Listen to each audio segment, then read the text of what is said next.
नमस्कार हरि प्रेमियों, माइंडफुल भक्ति चैनल में आपका स्वागत है। हरि प्रेमियों, कैसे हैं आप? उम्मीद है आप सब अच्छे होंगे। आइए जानते हैं आज का प्रसंग। तीसरा नवरात्र, माँ चंद्रघंटा की आराधना, पूजा विधि, कथा और मंत्र। हरि प्रेमियों, वीडियो को अंत तक जरूर देखना। अगर आप चैनल पर नए हैं तो प्लीज़ सब्सक्राइब करें और बेल आइकॉन जरूर दबाएं ताकि आप तक हमारे सारे नोटिफिकेशन पहुंचते रहे। हरि प्रेमियों, आइए जानते हैं माँ चंद्रघंटा की पूजा विधि, व्रत, महत्म और मंत्र। नवरात्र के तीसरे दिन माँ दुर्गा का स्वरूप देवी चंद्रघंटा की आराधना की जाती है। माँ दुर्गा के इस अवतार की पूजा वैष्णो देवी के रूप में की जाती है। माँ चंद्रघंटा की आराधना और साधना करने से मन को असीम शांति प्राप्त होती है। इनकी साधना करने से जातक का मन मणिपुर चक्र में प्रविष्ट हो जाता है। माँ चंद्रघंटा की आराधना करने से भक्तों में वीरता, निर्भयता के साथ साथ सौम्यता और विनम्रता भी आती है। माँ चंद्रघंटा व्यक्ति के मन पर स्वामित्व रखती है और मन में चल रही सभी दुविधा को दूर करती है। माँ चंद्रघंटा का स्वरूप, माँ चंद्रघंटा के मस्तक पर घंटे के आकार का आधा चंद्र है। इसी वजह से इन्हें चंद्रघंटा कहा गया है। माता के शरीर का रंग सोने के समान है और इनकी भक्ति से सभी देवगण और संत भक्तजन के मन में संतोष प्राप्त होता है। माँ चंद्रघंटा का प्रिय वाहन सिंह है और ये अपने 10 हाथों में खड्ग, तलवार, ढाल, गदा, त्रिशूल, चक्र, धनुष लिए हुए हैं। पौराणिक कथाओं के अनुसार प्राचीन समय में देवताओं और असुरों के बीच बहुत लंबे समय तक युद्ध चला। देवताओं के स्वामी भगवान इंद्र थे और असुरों का स्वामी महिषासुर था। जब युद्ध समाप्त हुआ तो महिषासुर ने देवताओं पर विजय प्राप्त कर ली और इंद्र का सिंहासन हासिल कर स्वर्गलोक पर राज करने लगा।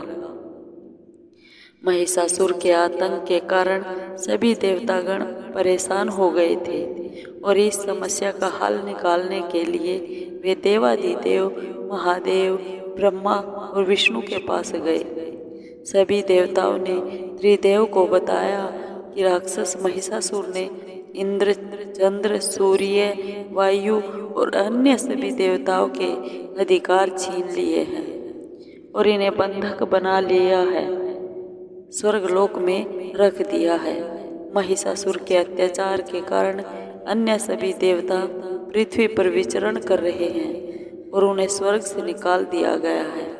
यह सुनकर त्रिदेव यानी ब्रह्मा, विष्णु और भोलेनाथ को बहुत गुस्सा आया और उनके गुस्से की वजह से तीनों के मुख से ऊर्जा उत्पन्न हुई।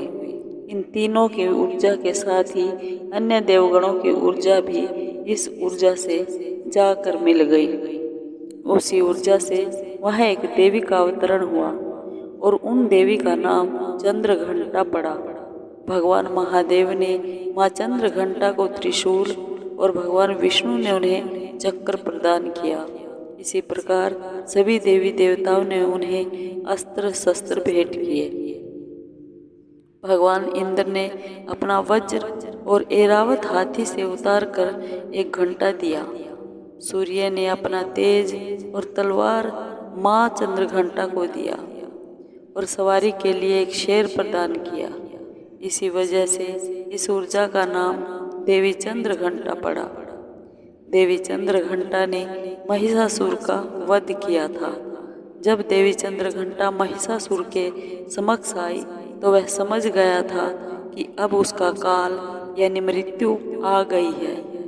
देवी चंद्रघंटा ने एक ही झटके में महिषासुर और अन्य सभी बड़े देवताओं के साथ मिलकर बड़े दानवों का संहार कर दिया और इस प्रकार देवताओं को असुरों के अत्याचार से मुक्ति दिलवाई।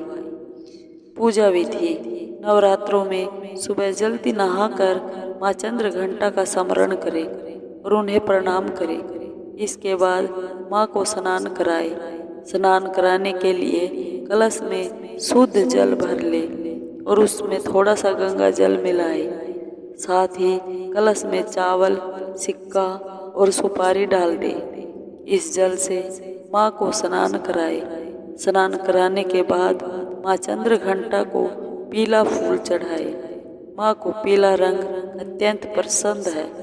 आप इन्हें पीले वस्त्र ही अर्पण करें। अब माँ को पंचामृत अर्पित करें। पंचामृत बनाने के लिए दूध, दही, शहद, गुड़ और घी का इस्तेमाल करें। माँ को गुड़ का भोग अवश्य लगाए। इसके बाद माँ के समक्ष घी का दीपक जलाकर, कपूर जलाकर उनकी आरती करें। साथ ही दुर्गा सप्तशती और दुर्गा कवच का पाठ करें। माँ चंद्रघंटा की आराधना करने से नौकरी, बिजनेस, करियर में आने वाले सभी परेशानियां दूर हो जाती है। माँ चंद्रघंटा सबकी मनोकामना पूर्ण करती है। माँ चंद्रघंटा का मंत्र है ओम देवी चंद्रघंटाय नमः। इस विधि से माँ चंद्रघंटा को सिंदूर, अक्षत, गंध और धूप पुष्प अर्पित करें। हरे प्रेमियों, ये वीडियो आपको कैसी लगी? अगर आपको वीडियो अच्छी लगी हो तो लाइक कीजिए, शेयर कीजिए और कमेंट जरूर कीजिए। सब्सक्राइब कीजिए। धन्यवाद।